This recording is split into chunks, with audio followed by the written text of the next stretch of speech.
एक सुबह जब धरती अभी अभी नींद से जागी थी और आसमान में सूरज की पहली नारंगी किरणें धीरे धीरे फैल रही थी, तभी कुछ बेहद अजीब और मजेदार घटने लगा।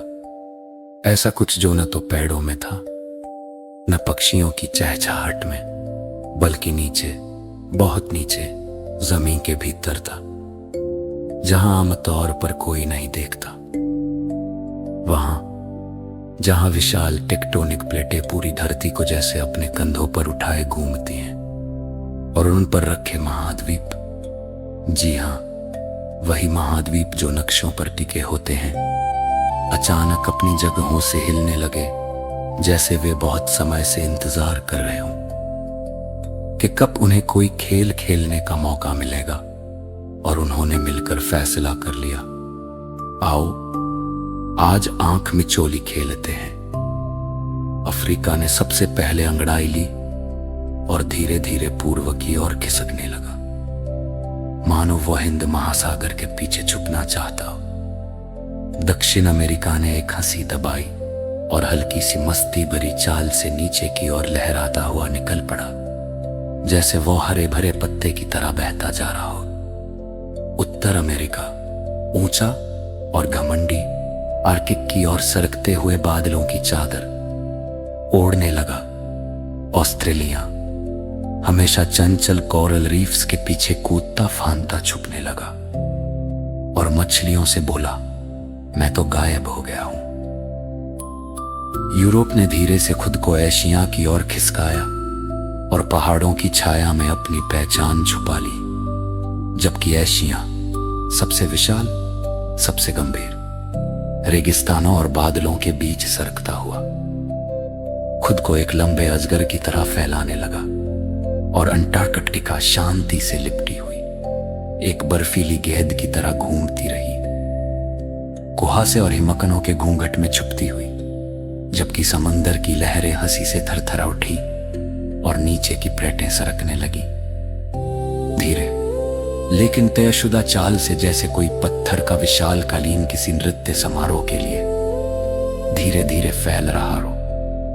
दुनिया के एक कोने में, एक छोटे से शहर में, एक जिज्ञासु बच्ची खिड़की के पास बैठी थी, अपनी छोटी सी ग्लोब को उंगलियों से घुमा रही थी। और जब उसने बाहर देखा तो उसे कुछ अजीब सा लगा, मानो पहाड़ों की दिशा कुछ बदली हुई।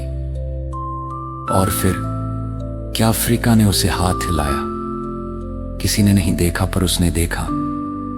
महाद्वीप अपनी जगहें छोड़कर खिसक रहे थे, धीरे धीरे, मुस्कुराते हुए, जैसे कि वे सचमुच आंख में चोली खेल रहे हों। उसे पैंजिया की बात याद आई, वो समय जब सब महाद्वीप एक ही थे, एक बड़े से टुकड़े की तरह। और फिर प्लेटें धीरे धीरे धीरे खिसकने लगी और वही टुकड़े अलग अलग होकर आज के नक्शे बन गए।